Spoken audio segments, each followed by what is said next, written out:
William and I were the couple everyone in our circle envied.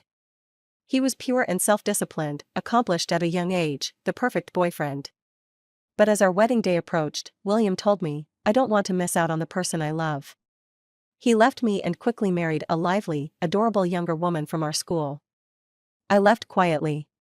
3 years later, I saw William again at a gathering in the capital. He no longer looked like the handsome young heir. "Can we talk?" he asked. I smiled lightly. "No, my husband's waiting for me." I heard Chloe's back. I remember, didn't Chloe break up with him back then? Now William's in charge of the family business. I wonder if Chloe regrets it. As I walked into the banquet hall, I overheard some people discussing me and William's breakup. This was the first time, 3 years later, that I heard the truth about our split. It hit me like a bolt out of the blue, just like 3 years ago when he suddenly said, "Chloe, let's break up." He said, "You only live once. I don't want to miss out on the person I love. And besides, you're too dull and boring." At the time, I thought it was just a whim, but the next day, he posted a photo of his wedding ring on Instagram. The caption read, "People need to live for themselves once in their lives." That's when I realized he wasn't asking me, he was informing me of his decision. After a period of feeling down, I quietly left the country to study abroad. But I never expected that he would tell others I was the one who broke up with him. He kept all the good reputation, while I became the bad woman who was greedy and ungrateful. Isn't that Chloe? Old friends spotted me and came over. One of them asked, "Why are you so late?" I answered, "I was held up by something." They looked me over and sighed. "You're getting more and more beautiful, your skin's so smooth it looks like you could squeeze water out of it. Yeah, you're a violinist now, your aura's completely different. She's an artist now, there's no comparison with us debutantes." Noticing some of the friends weren't exactly sincere, I smiled faintly and changed the topic. After chatting for a while, someone said, "William's here." If 3 years ago, William was the center of attention in the crowd, now, he looked tired and weary. A friend whispered, "Although William's now in charge of his family's company, he has a troublesome woman at home." I was about to ask when William looked over. Our eyes met, and he froze for a moment before slowly walking toward me. "It's been a long time." I nodded distantly, "Long time no see." Our friends, being sharp, cleared the space for us. This was the first time we had met after the breakup, 3 years later. I never imagined it would happen at such a gathering. William spoke first, "You look like you're doing well." "Yeah, I'm doing okay. I heard you're having a concert soon. Congratulations, you've realized your dream." His tone was casual, as if we were just old friends chatting about the weather. I smiled faintly, "Thank you." The atmosphere grew quiet, and for a moment, it became awkward. William broke the silence first. "I didn't handle things well back then. I shouldn't have been so willful." I said lightly, "It's all in the past." William seemed like he wanted to say more when a figure rushed toward him, throwing herself into his arms from behind. Surprise! William pressed his lips together tightly and pulled her away from behind him. She quickly looped her arm through his and reached out her hand toward me. "Hello, I'm William's wife, Emily." This wasn't the first time I had met Emily. 3 years ago, I had seen her a few times at William's company. She was a cute girl. William had mentioned her once, saying they had a great rapport. At the time, I didn't think much of it, but looking back, the signs had always been there. Out of politeness, I shook her hand lightly. "You guys talk. I'll excuse myself." I went to the restroom and, after tidying up, found an unread message on my phone, "If you don't come out, I'm coming in to get you." I replied, "Can I have another 10 minutes? A quick reply came, "Sure, but you owe me tonight." After leaving the restroom, I passed by a lounge. The door was slightly ajar, and without thinking, I glanced inside, only to see William scolding Emily with a grim face. "This is not the place for you to make a scene. Go home now, I have things to take care of." Emily was crying, looking pitiful. "What's so important? You just heard Chloe's back and now you want to rekindle your old flame with her? I followed you right after I graduated, and you're treating me like this?" William looked exhausted. "I told you, there's nothing between me and her. Why don't you believe me?" Emily wouldn't let it go. "You've known her for nearly 20 years. how can I believe you? Yeah.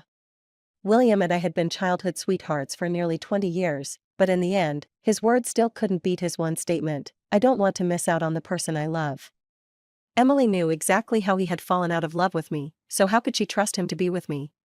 But none of that mattered anymore. Back in the banquet hall, my friends pulled me into conversation. In the middle of it, William came in, bringing Emily with him. In the end, he couldn't bear to send away the one he loved. They sat down across from me. The conversation between the friends became awkward, and they began talking in half-hearted fragments. Suddenly, Emily pointed at my neck and gasped, "Did you hurt your neck?" I instinctively covered my neck and awkwardly said, "No, it's not injured." Emily, disregarding my discomfort, walked over and tried to pry my hand away to examine my neck. How could it be uninjured if it's red? I had no defense, and she removed my hand, revealing a mark just below my collarbone. It was clearly a mark from something else. Emily shot a meaningful look at William. I quickly fixed my collar, my expression displeased.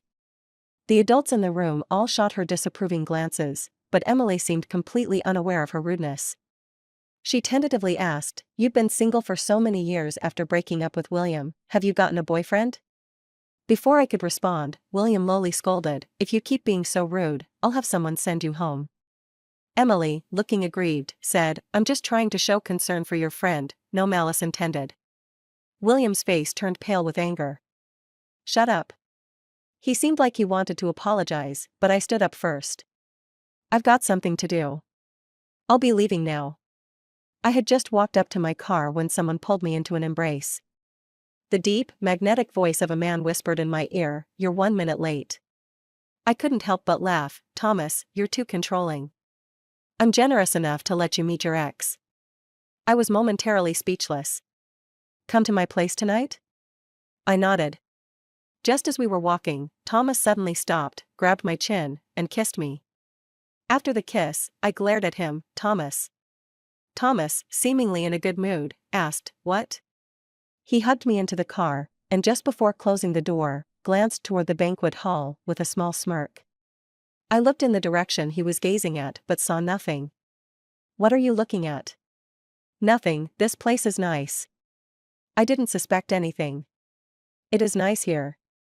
The next day, my friend Frida called. After catching up, she suddenly shifted the topic.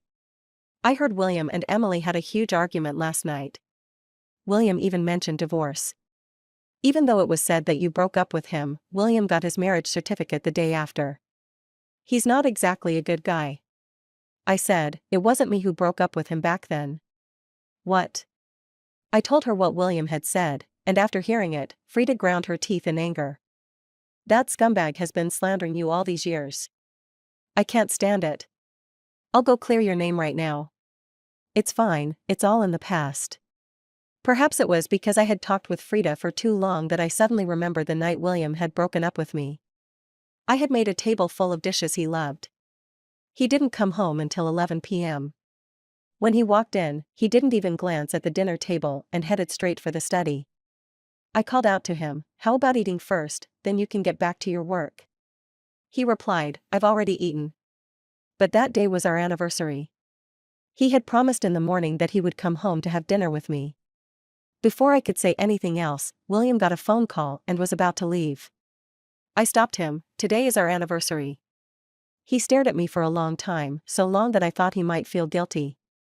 But then he suddenly spoke. "Chloe, maybe it's better if we just end it." I stood there, stunned, and after a long pause, I asked him why.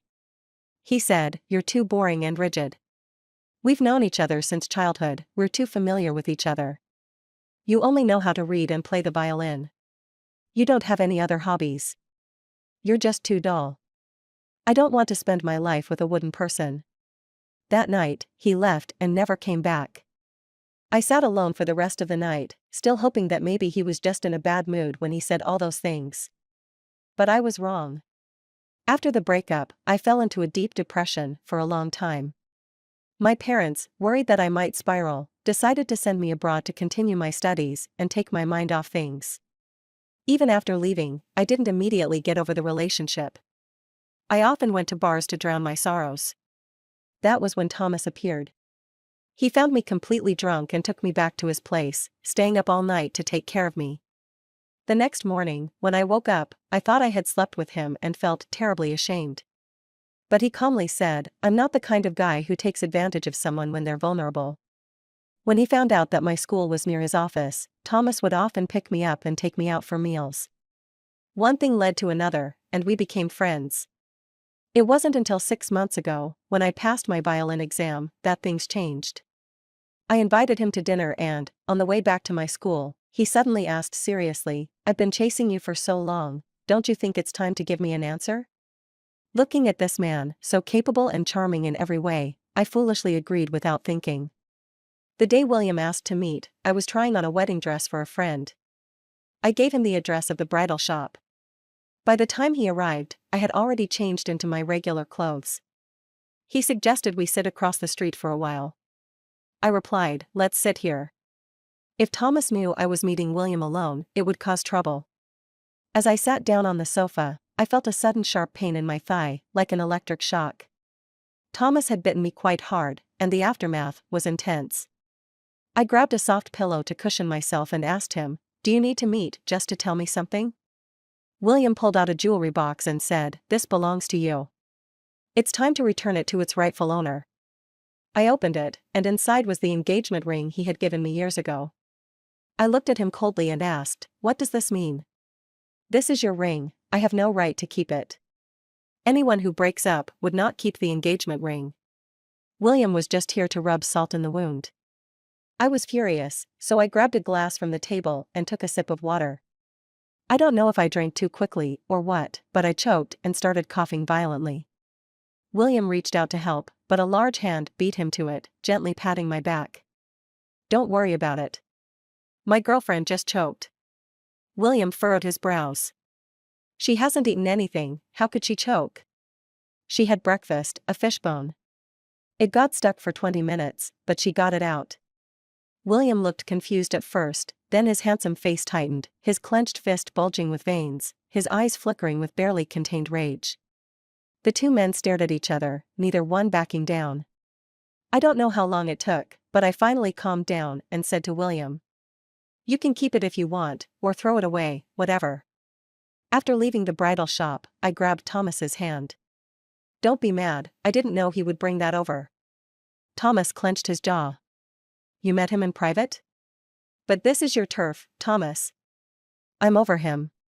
We're in the past now, and it'll never happen again." Though Thomas still looked serious, the slight curve at the corner of his mouth betrayed him. I linked my arm with his. "I saved you a good seat for tomorrow's performance. Now that's more like it." On the day of the performance, William showed up. From across the crowd, I saw him being led to the seat I had reserved for Thomas. Maybe it was just my imagination, but I could have sworn I saw William give Thomas a provocative smile. Thomas didn't acknowledge him and kept his gaze fixed on the backstage. I called my assistant over and gave a few instructions. After she left, someone walked over to Thomas, whispered something to him, and then led him upstairs to the best private box. When I looked back at William, his smug face had turned dark. But I didn't care. After the performance, I went backstage to wait for Thomas. To my surprise, it wasn't Thomas who came, but William. He held a bouquet of flowers. "Chloe, you look really beautiful today." I didn't take them. "Thank you, but I won't be accepting the flowers, to avoid any unnecessary misunderstandings." "Is it because you're afraid he'll misunderstand?" "Yes." "You've changed," he said. "You're not like this before." "No, I've always been like this." After we got together, I kept a distance from all other men, never letting him misunderstand. It seemed like something clicked in his mind, and his thin lips tightened. "So, now you want to keep your distance from me?" "Yes." There was a flash of pain in his eyes, but it quickly disappeared. "I came to tell you that in a couple of days, there's a college reunion. Everyone hopes you can come." I nodded. "I'll be there." I had good relationships with my college friends, and I didn't want to miss the chance to meet them just because of William. After sending William off, Thomas immediately walked in. His face was expressionless, so I couldn't tell if he was angry or not. I told him about William's visit. Thomas remained emotionless. You're going? Yes, it's been a long time since I've seen them. He nodded indifferently, but the smug look he tried to hide only made me laugh. I took his hand. I want you to come with me. This trip back was to prepare for the engagement and wedding, and it was the perfect time to introduce Thomas to my friends. That way, any rumors about me would be shut down. The day of the reunion, Thomas had cleared his schedule to be with me. Just as we were about to leave, I received a call from Frida. Chloe, I just got the notice. We can't bring partners today. I asked around, and they said William is the one organizing it, and he's the one who made the no partner rule. That's just outrageous. Who doesn't bring a partner every year? Maybe he doesn't want his wife there, so he's pulling this stunt. Frida and the others thought William was doing this to keep his wife from attending. But we both knew he was targeting Thomas. I looked at Thomas. Thomas curled his lips, and a cold, dark light flickered in his eyes. I'll see what kind of trouble he can stir up. Thomas made a few phone calls, then we headed out together. When we reached the door of the private room, Thomas asked me to go in first, and said he would follow shortly. Just as I was about to knock, I overheard someone mention my name inside. I've heard, Chloe found herself a 60-year-old man abroad. What good does it do her now? She got that life by using her body. With that model figure of hers, what man wouldn't be confused? If I had a body like hers, I'd go for a rich guy too. William, I heard you've met her man? William's voice was cold and emotionless. I haven't met him. Well, the rumors must be true then. Luckily, you broke up with her early. A woman like that is no good. Who says not? Emily's definitely the one who'll know how to please, right? William seemed to chuckle. Life can't be too dull. I had never seen this side of William.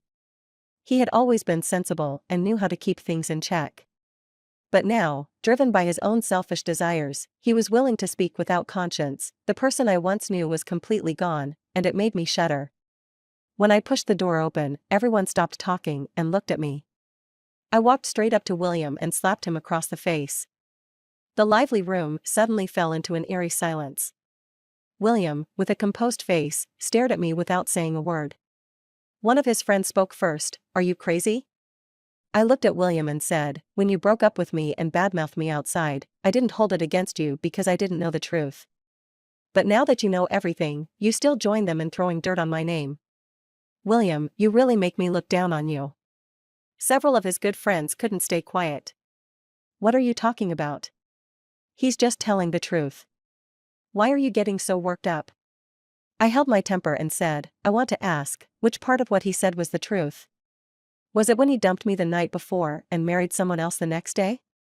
Or was it when he brought his old ring to taunt me and my fiancé a few days ago? Everyone exchanged glances.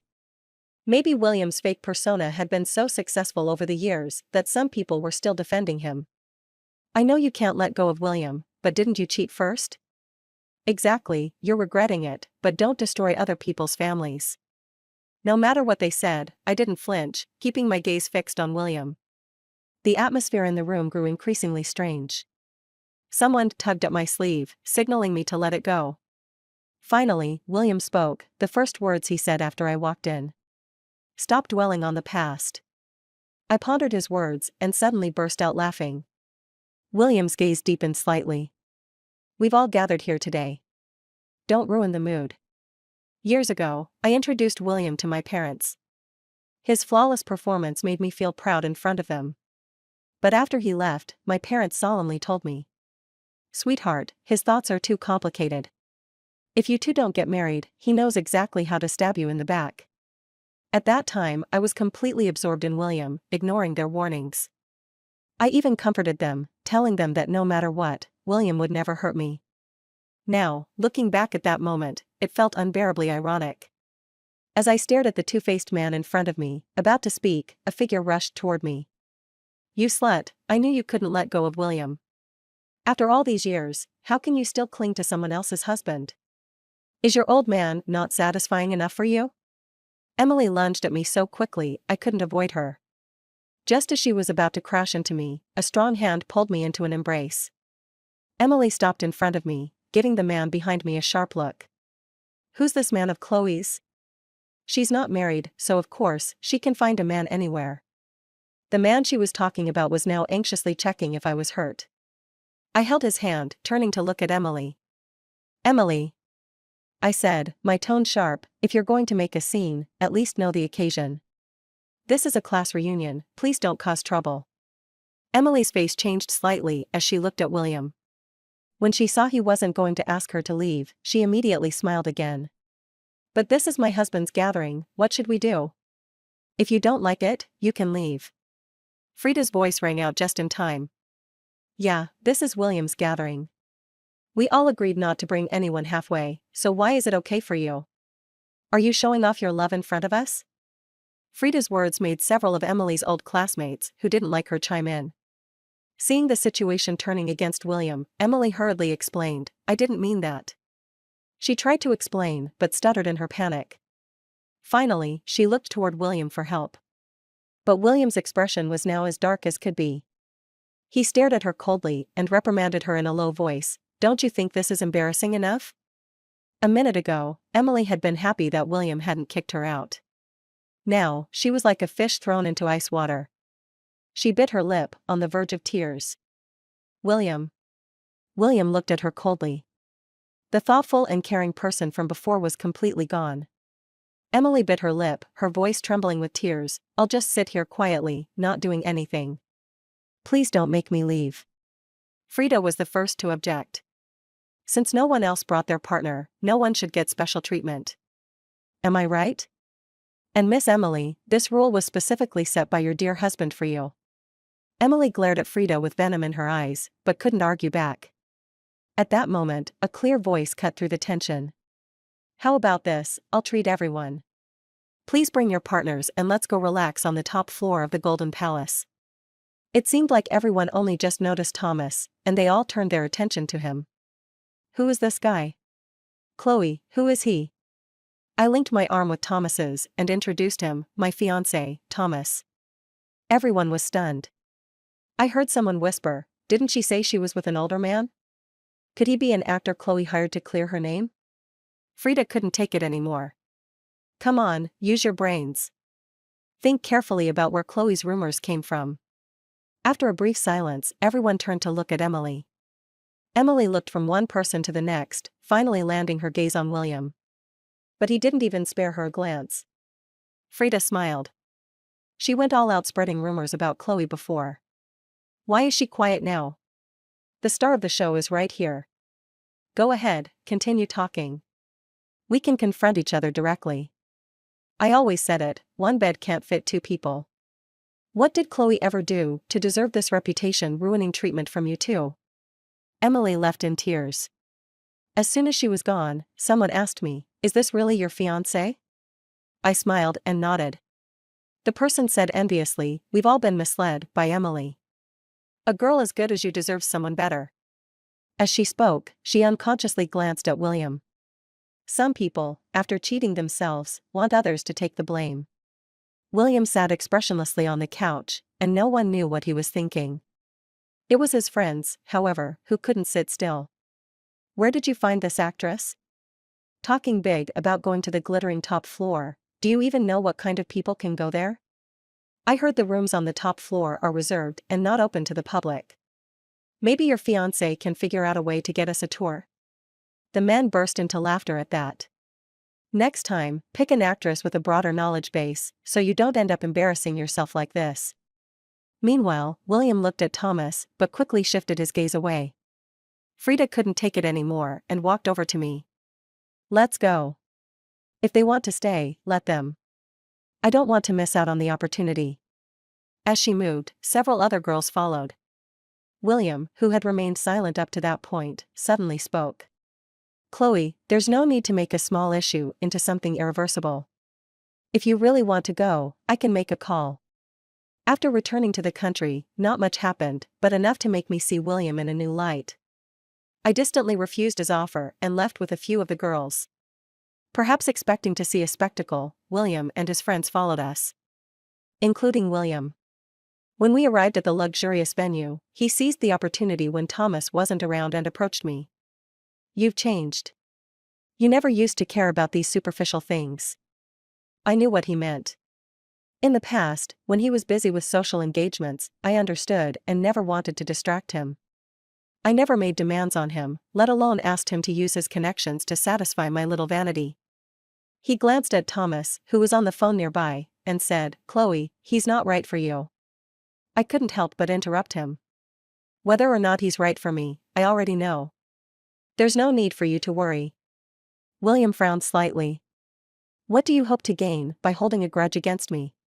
Maybe you should think more about how to cover up his lie, so you don't end up losing face in front of your classmates." William's friends had all said that after I left him, I'd never find someone better. So, he was sure Thomas was inferior to him.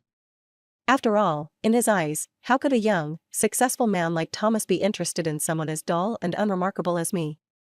In the face of his doubt, I just smiled silently. No one knew Thomas's capabilities better than I did. Moreover, the luxurious venue was part of Thomas's family business. If he wanted something, all he had to do was say the word. Thomas had been on the phone for a while, and when he returned, his expression wasn't great. William gave him a glance and said lightly, "The top floor needs a reservation. Let me make a call and check." He moved aside to make the call. I asked Thomas if he had run into any trouble. He explained it was a work issue. While we were talking, William returned. There was a fleeting glint of something dark in his eyes as he looked at Thomas. "Let's change the venue. The top floor is already reserved." But Thomas replied, "No need. Everything is ready upstairs. Let's go up." William blocked him. "Don't bring Chloe. She can't handle the embarrassment you're about to cause." Saying this, he reached to grab me. Just as his hand was about to touch me, Thomas pulled me into his arms. The atmosphere between the two men immediately became tense. This scene caught the attention of our classmates. William's friends, upon learning what had happened, began mocking Thomas. "I told you, how could a powerless person like him possibly get to the top floor? Only you guys believed it. Well, this is embarrassing. Don't you know the manager here? Why not call and see if he can give him access to the top floor?" "Hey, isn't that the manager? It's gotta be William." The manager hurried over but bypassed William and stopped in front of Thomas. "Hey, William is here too." However, the manager ignored him completely, bowing respectfully to Thomas. "Sorry to have kept you waiting. I'll take you up now." Thomas nodded slightly, "Thank you." William's friends thought the manager had made a mistake and pointed at William. "This is the person who called you earlier about the top floor, you've got it wrong." The manager finally looked at him, frowned, and said, "Oh, Mr. William, I see. Are you also here for the party?" William nodded. His friend added, "He called you earlier about the top floor." The manager replied, "Oh, the top floor has already been reserved by the young master. If you want it, you'll have to wait until tomorrow." With that, the manager turned back to Thomas. "Everything is ready, let me take you up." Young master? Could it be? The way everyone looked at Thomas changed multiple times. And then, all of them fell silent at once. Clearly, neither William nor his friends had realized that Thomas was a member of the most powerful family in the city. After all, he had been abroad for years, and very few people knew who he was. That night, William and his friends awkwardly stayed until the end of the party. Meanwhile, Frida and the others had a blast, joking about them all night. Thanks to them, William's actions spread quickly, and his reputation within the circle took a nosedive. Of course, that's another story. After the reunion, Thomas took over his family's business. Though he was incredibly busy, he still found time to send me messages and prepare little surprises. If I hadn't gone to his office that day without letting him know, I might have never known he had fought with William. When I arrived, he tried to hide. But there was nowhere to hide, so he finally told me the truth. William had asked to meet him, and they started fighting without saying a word. I silently applied ointment to his wounds. "Are you angry?" Thomas asked. "Of course not," I replied, but I unintentionally pressed harder. Thomas sucked in a breath. He pulled me into his arms and explained, "This is how men solve problems. He won't bother you again."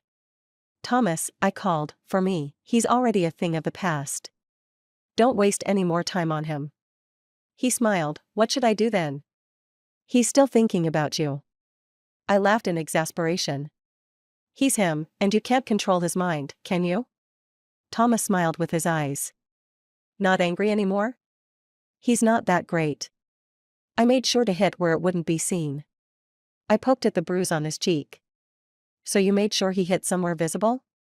Thomas didn't deny it. That way, you'll feel bad for me. He said softly, I have a business trip tomorrow. Will you come with me? I shook my head. Thomas thought I was angry and tried everything to cheer me up.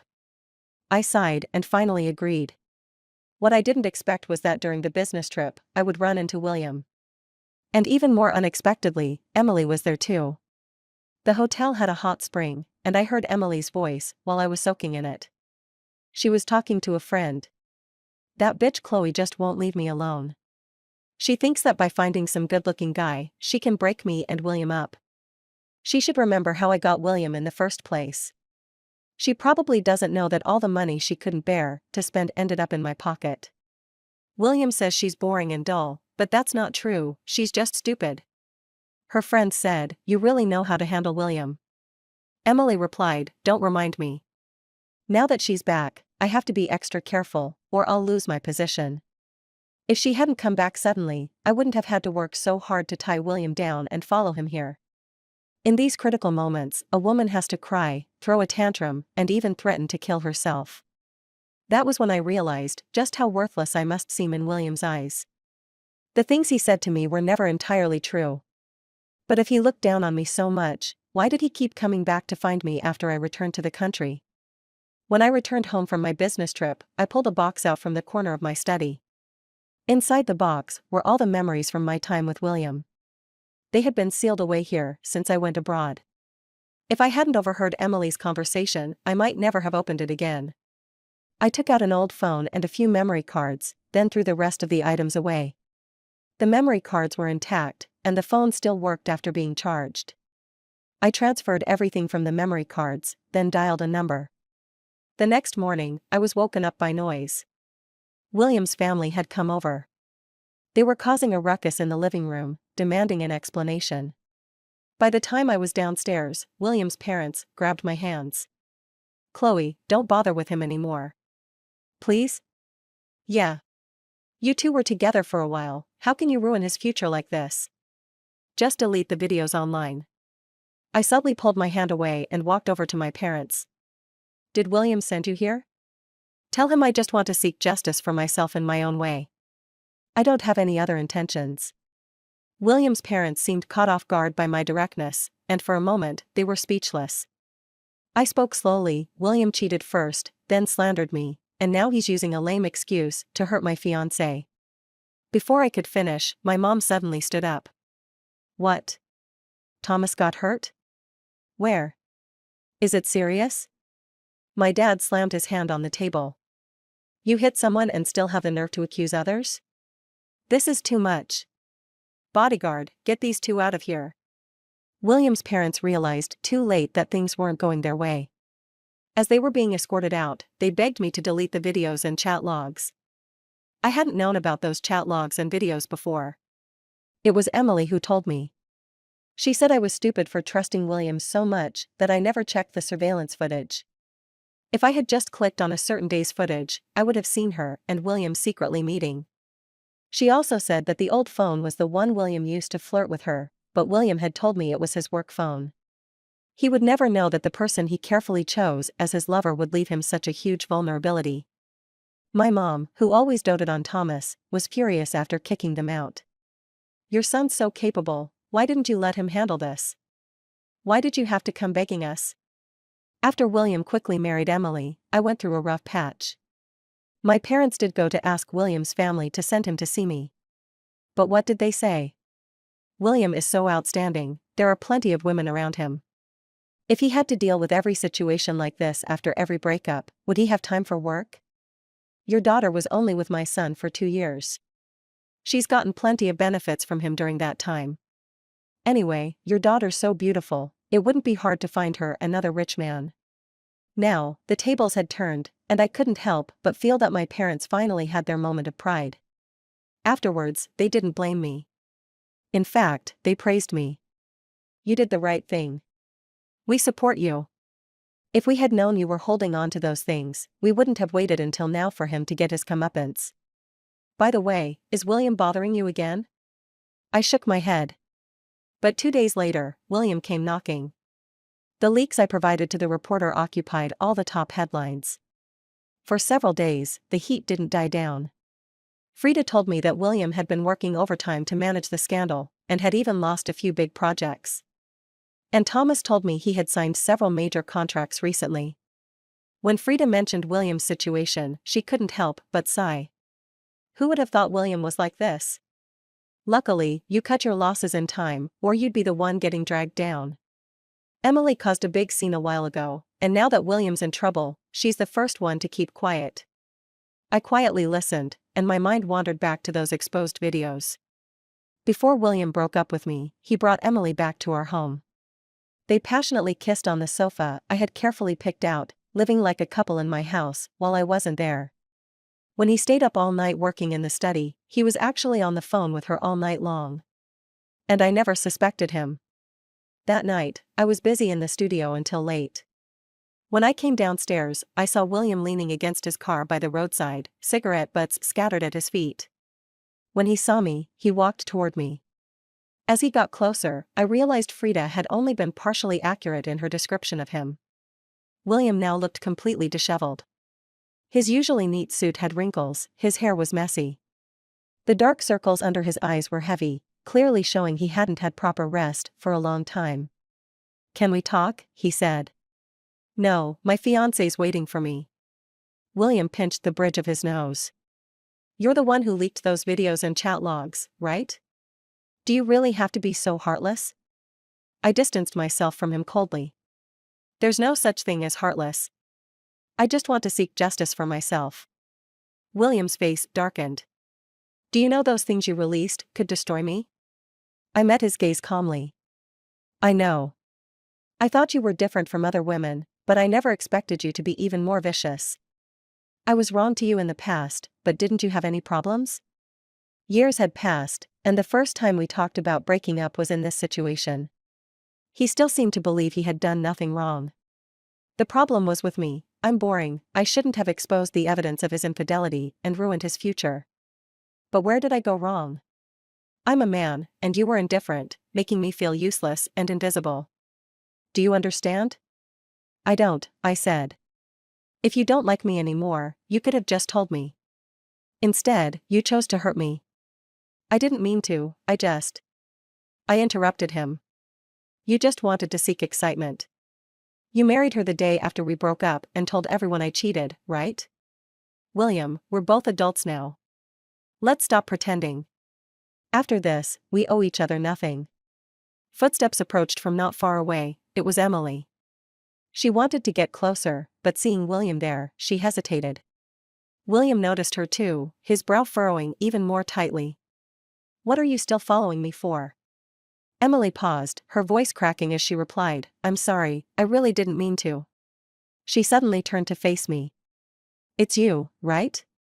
You heard me that day, didn't you? How can you be so cruel? Do you have to ruin William's life before you're satisfied?" Seeing the crazy, twisted look on her face, I didn't hesitate to turn away. On the side of the road, Thomas rounded the back of the car and pulled me inside.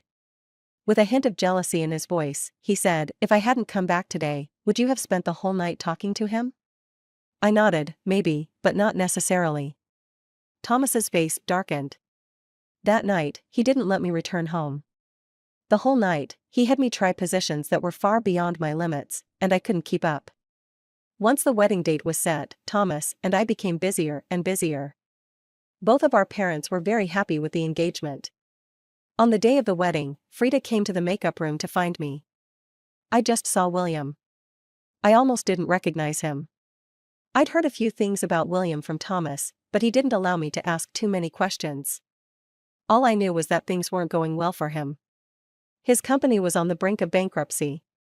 You know Emily, right? William is suing her for divorce. Her family refuses to let go of William. They're holding something over him and threatening to keep him from divorcing her. But everyone knew the truth. whether or not they divorced, William would never return to his former glory. With someone as unstable as Emily, who knew what kind of chaos she'd stir up next? But none of this mattered to me anymore. I took my father's arm and slowly walked towards the man standing in the center of the stage.